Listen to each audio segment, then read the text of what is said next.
या जॉब करते हैं तो कितना मुश्किल होता है पैसा हाथ में आना, लेकिन हॉस्पिटल में वही मुश्किल से कमाया हुआ पैसा हाथ से बालू की तरह निकल जाता है। फिर भी हम सभी अस्पताल में जितना पैसा मांगा जाता है खर्च करते हैं। अगर किसी के पास पैसा नहीं होता तो वो उधार लेता है, लेकिन इलाज तो करवाता ही है। अस्पताल में पहले दिन ही सबसे ज़्यादा टेस्ट होते हैं, कुछ सर्जिकल आइटम्स भी खरीदे जाते हैं, इसी दिन सबसे ज़्यादा दवाइयाँ लिखी जाती हैं।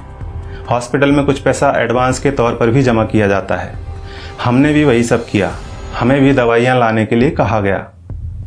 आजकल हर हॉस्पिटल का अपना मेडिकल स्टोर होता है, सो यहाँ भी था। हमने दवा ली और हमारा जो पहला बिल बना वह था 8,369 रुपये का। हमने अपनी जेब से इतने रुपए निकाले और देना चाहा तो पता चला कि हमें तो सिर्फ 4,620 रुपये ही देना है।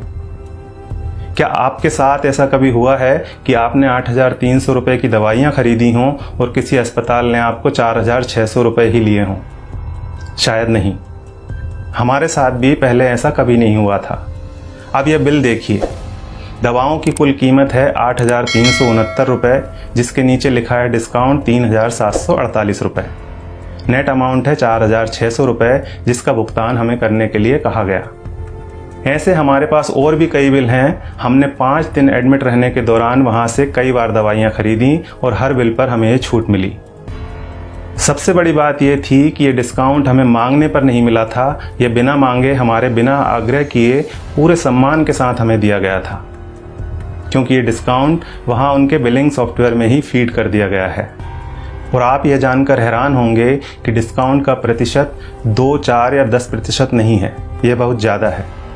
कुछ सर्जिकल और इंजेक्टेबल में डिस्काउंट 91% यानी 91% तक हैं, और जितने भी पेशेंट वहाँ एडमिट हैं सबको इसका लाभ मिल रहा है।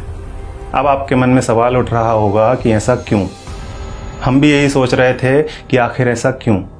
तो हमने डॉक्टर साहब से सीधे पूछ लिया, क्योंकि इसका जवाब तो वही दे सकते थे। फिर उन्होंने हमें बताया कि क्यों उनके अस्पताल में इतना डिस्काउंट दिया जाता है। उन्होंने हमें समझाया कि MRP का खेल क्या होता है। एक उदाहरण के तौर पर उन्होंने बताया कि एक इंजेक्शन 270 रुपये का आता है और उस पर MRP आती है 1,000 रुपये। उन्होंने कहा कि मेरा मन नहीं माना कि मैं 270 रुपये का वह इंजेक्शन अपने पेशेंट को 1,000 रुपये में बेच दूँ।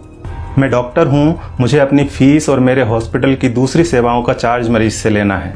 270 रुपये का इंजेक्शन 1,000 में नहीं बेचना।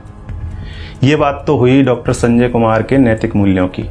अब यहाँ सवाल ये है कि दूसरे ज़्यादातर अस्पतालों के मालिकों ने क्या अपना ज़मीर बेच दिया है? बेबी गैस्ट्रो केयर अस्पताल के डॉक्टर संजय कुमार की तरह ये क्यों नहीं कहते कि हमें भी अपनी सर्विसेज का पैसा ही मरीज से लेना है? वे क्यों नहीं कहते कि 270 रुपये का इंजेक्शन 1,000 में हम नहीं बेचेंगे? दूसरा सवाल ये है कि आखिर दवा कंपनियों द्वारा इतनी MRP लिखी ही क्यों जा रही है? इनको किसने अधिकार दिया है दवाओं पर इतनी ज़्यादा MRP लिखने का?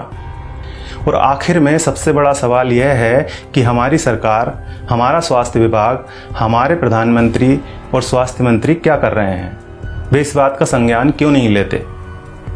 क्या दवा कंपनियों द्वारा लिखी जा रही MRP पर अंकुश लगाना नोटबंदी या धारा 370 हटाने से ज़्यादा कठिन काम है? क्या इसे व्यवहार में लाना GST लागू करने से ज़्यादा मुश्किल है? अगर नहीं तो फिर क्यों दवा कंपनियों को इतनी छूट दे रखी है? उन्हें इस बात को संज्ञान में लेना ही चाहिए और जल्दी से जल्दी MRP पर अंकुश लगाना चाहिए। जब तक ऐसा नहीं होता है तब तक आपको और हमें अपनी आवाज़ उठानी ही पड़ेगी, और ये इतना मुश्किल भी नहीं है। हम सबको बस इतना करना है कि अगर 270 रुपये का इंजेक्शन हमें 1,000 रुपये में दिया जा रहा है तो हमें कहना है भैया 300 लगा लो, चलो भैया 400 ले लेना। इसके साथ ही एक काम और करना है, और वो ये है कि इस वीडियो को ज़्यादा से ज़्यादा शेयर करना है। धन्यवाद।